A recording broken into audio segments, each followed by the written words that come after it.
Hey everyone, it's Kate. Hi, how are you doing? Happy Tuesday. Yes, I still sound sick. I think I'm on the mend. So I want to tell you about the wonderful, wonderful, wonderful meeting I had this morning with Cooper's school. So Cooper attends ABA therapy full-time, 40 hours a week, at a center. It's center-based ABA.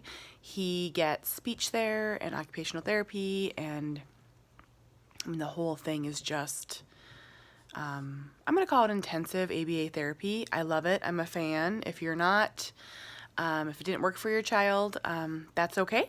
We love it, and it's fantastic. It is the best thing that's ever happened to Cooper.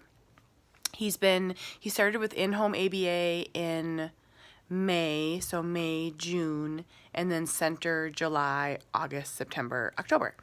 So he's been there right around 6 months now. Before that, he attended kindergarten and other autism programs.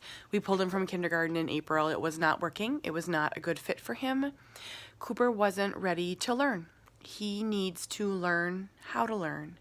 He needs to learn how to sit, how to be present in a situation, how to focus. And it's not an ADHD thing. It's not hyperactivity. It's autism. It's different. And pulling him from public education was the hardest decision I've made. Hardest in my almost 7 years as a mom. Saying goodbye to that path was really hard. It felt isolating and lonely. And you lose all sense of inclusion when you leave your neighborhood, local school. Tough choices. Best choice, but tough. No regrets. So once a week we have family skills where we either do it at our house or we do it in the center, and we just sit around and work on skills with Cooper and talk about it. I tell them what's working at home, what's not working, struggles. Sometimes we go out in the community, which we're going to do more. It's wonderful.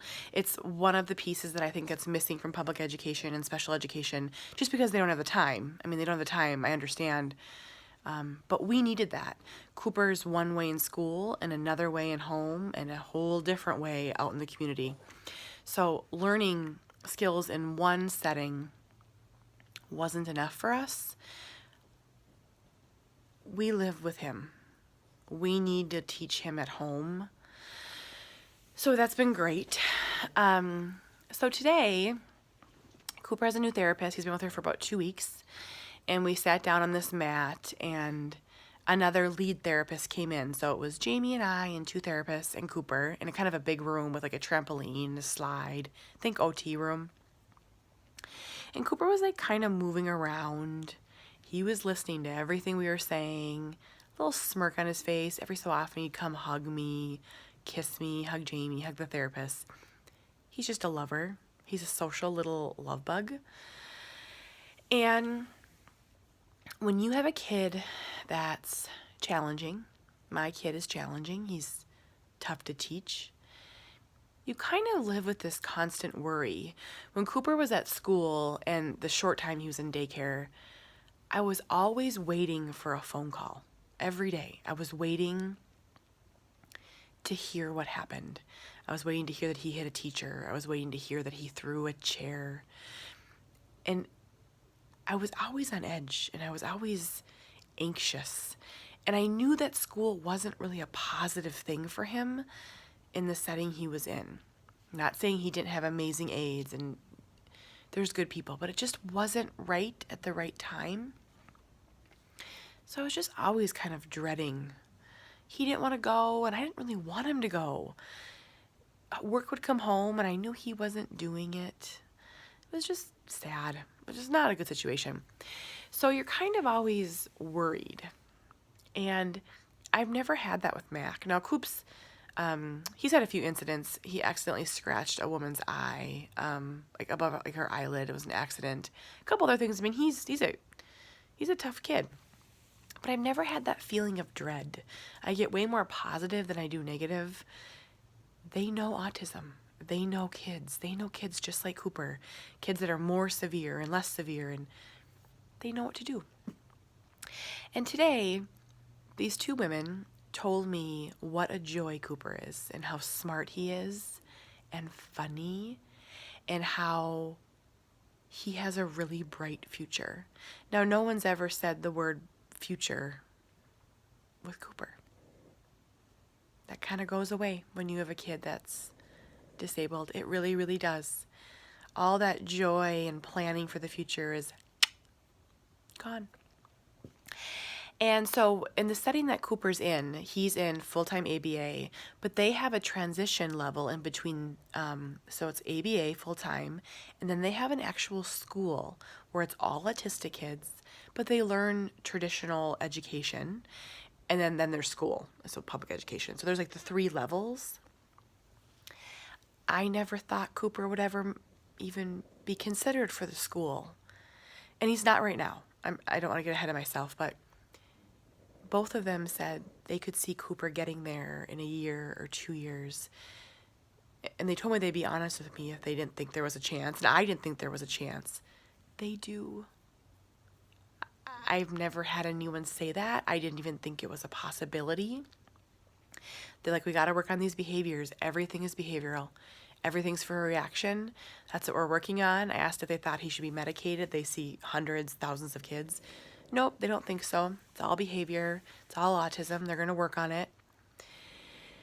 And then I asked, did they think he was still severe? And they said, nope, they don't think he has severe autism.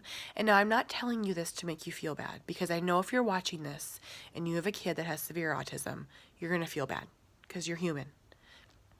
I'm telling you this because 6 months ago,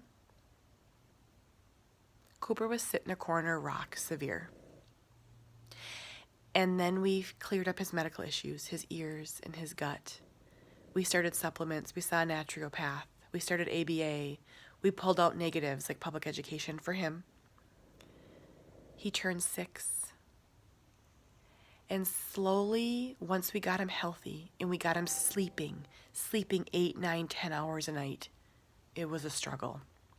We started limiting those behaviors, lessening the hoarding and the lining up and the technology. I'm exhausted. Everything I'm saying is exhausting. I know that. Slowly, I'm seeing these glimpses of this kid. And Jamie's seeing him too. So when we left, so I asked her, I said the words I always say, I know you don't have a crystal ball, but do you think Cooper can make it? And she knew what I meant. And she said, yep, he can make it. And when we left, hope was bubbling up. There it was, bubbling right up. And I told her how it's almost sad to hear this. Don't get me wrong, I'm thrilled. But what if it goes away? And I've accepted severe autism. I really, truly have. I saw our future. And I've come to terms with it. It was a weird morning. Jamie and I drove home. And we did the thing where you've done this with your spouse or your mom or your friend or your whoever, where you say, what if he's the one? What if he makes it? What if he starts talking at 8, 9, or 10? What if he comes out of his brain? What if he comes alive? What if he makes it? And then you kind of just be like, ooh, I feel weird. I feel scared. I feel anxious. What's everything I can do to make him be the one? These are the roller coasters of emotions that parents go on. I want you to know that it's normal. I'm telling you it's normal because I do it. And I think I'm relatively normal. And I've been thinking about it all day.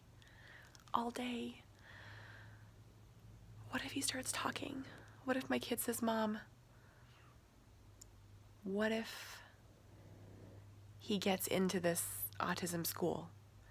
What if he starts learning? What if he learns to read?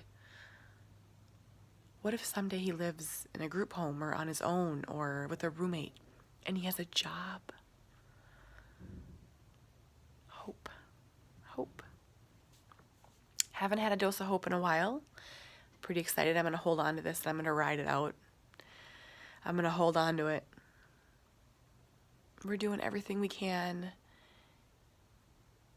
And a fear of mine is that it's not enough, but maybe it will be. Keep fighting. Find the best therapies for your kid. Find the best diet. Find the best support system. Do what works for your family. Don't give up. I don't know. I'm kind of excited today.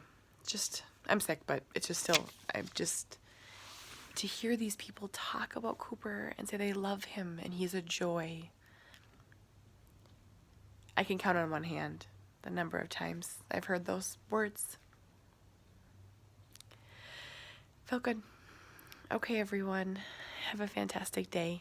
Talk to y'all soon. Bye.